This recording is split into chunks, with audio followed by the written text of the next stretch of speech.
நம்ம கோயம்புத்தூரில் பிரம்மாண்டமான 4 மியூசியம் இருக்குது. இந்த மியூசியம் பற்றின கம்ப்ளீட் இன்ஃபர்மேஷன் தான் இந்த வீடியோவில் பார்க்க போகிறோம்.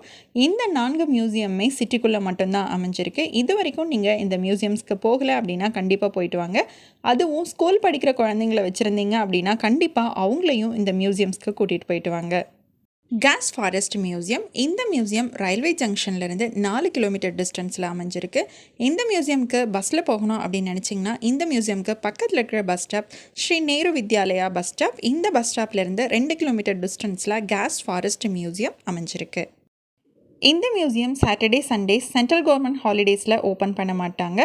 ஒர்க்கிங் ஹார்ஸ் காலையில் 9 o'clockலேருந்து ஈவினிங் 5:30 வரைக்கும். Lunch break 1 to 2. இந்த டைமில் டிக்கெட்ஸ் கொடுக்க மாட்டாங்க. டிக்கெட்ஸ் பிலோ 5 years இருக்கிற கிட்ஸ்க்கு ஃப்ரீ.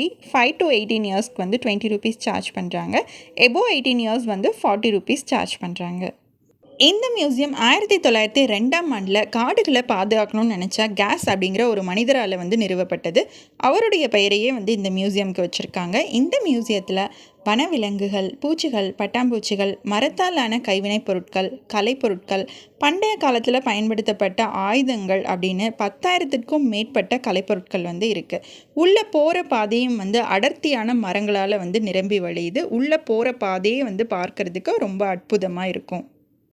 இந்த மியூசியம் 1902, அதாவது கிட்டத்தட்ட 120 வருடங்களுக்கு முன்னாடி கட்டப்பட்டது. பிரிட்டிஷ் கட்டிடக்கலையை பிரதிபலிக்கிறதா இருக்குது. சிவப்பு கற்களால் கட்டியிருக்காங்க. இந்த கட்டிடத்தை கட்டுறதுக்கு பயன்படுத்தப்பட்ட இரும்புகள் கூட பிரிட்டன்லேருந்து இறக்குமதி பண்ணியிருக்காங்க.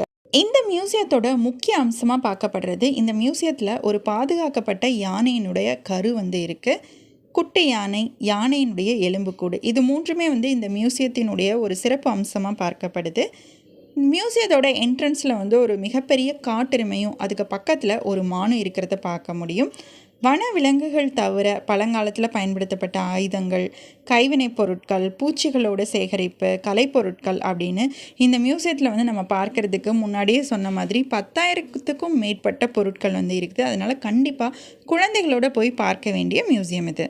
GT car museum. இந்த மியூசியம் கோயம்புத்தூர்லேருந்து 5 கிலோமீட்டர் டிஸ்டன்ஸில் அமைஞ்சிருக்கு. இந்த மியூசியம் போகணும் அப்படின்னு பிளான் பண்ணுறவங்க கண்டிப்பாக தெரிஞ்சுக்க வேண்டிய ஒரு இன்ஃபர்மேஷன், இந்த மியூசியம் மண்டே க்ளோஸ் பண்ணிடுவாங்க. வாரத்தோட 6 நாட்கள் மட்டும்தான் செயல்படும். டைமிங்ஸ் காலையில் 9 மணிலேருந்து சாயங்காலம் 6:30 மணி வரை. என்ட்ரன்ஸ் டிக்கெட் 5 வயதுக்கு உட்பட்ட குழந்தைகளுக்கு ஃப்ரீ, பெரியவர்களுக்கு 125 ரூபாய். இதில் முக்கியமாக நம்ம நோட் பண்ண வேண்டிய ஒரு விஷயம் மண்டே ஹாலிடே அப்படிங்கிறது தான். இந்த மியூசியம் பிரைவேட் மியூசியம். 2015 தொடங்கப்பட்டது. ஜிடி நாயுடுவின் நினைவாக அவருடைய மகனால் இந்த மியூசியம் நிறுவப்பட்டது. இந்த மியூசியமில் 100க்கும் அதிகமான கார்கள், அந்த காலத்து கார்களுடைய அணிவகுப்பை நம்மளால் பார்க்க முடியும். Kasturi Srinivasan art gallery and textile museum. கோயம்புத்தூர்லேருந்து 9 கிலோமீட்டர் டிஸ்டன்ஸில் அவினாசி ரோட்டில் இந்த மியூசியம் அமைஞ்சிருக்கு. கோயம்புத்தூரில் இருக்கிற நிறைய பேருக்கு இந்த மியூசியம் இருக்கிறது தெரியறதில்ல. கண்டிப்பாக எல்லாரும் போய் பார்க்க வேண்டிய ஒரு அற்புதமான மியூசியம் இது. இந்த மியூசியம் சண்டே அன்னைக்கு க்ளோஸ் பண்ணிடுவாங்க. வாரத்தினுடைய மற்ற 6 நாட்களில் காலையில் 10 மணிலேருந்து சாயங்காலம் 6 மணி வரைக்கும் ஓப்பனில் தான் இருக்கும். இந்த மியூசியமில் ஆர்ட் கேலரிஸ், டெக்ஸ்டைல் சம்மந்தப்பட்ட அத்தனை விஷயங்கள், ஆடிட்டோரியம், இது எல்லாமே இருக்குது.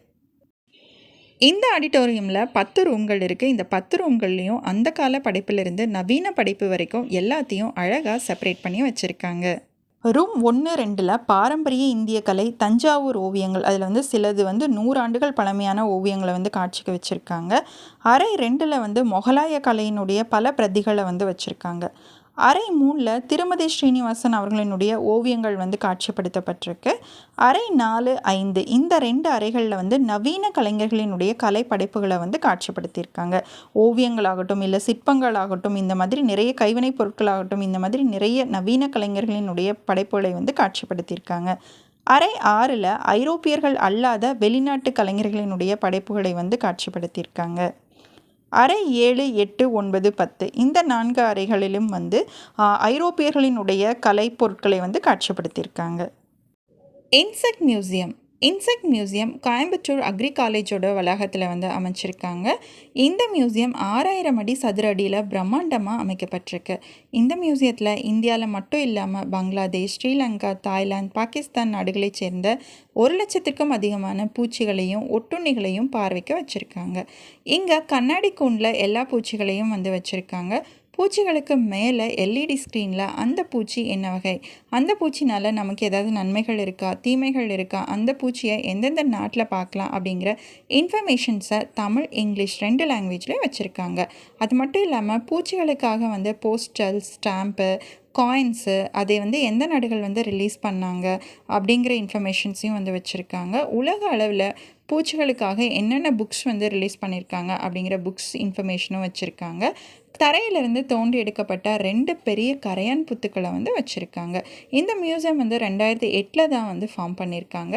இந்த மியூசியம் சண்டே க்ளோஸ் பண்ணிடுவாங்க. மற்ற வாரத்தில் 6 நாட்களும் ஓப்பனில் இருக்கும்.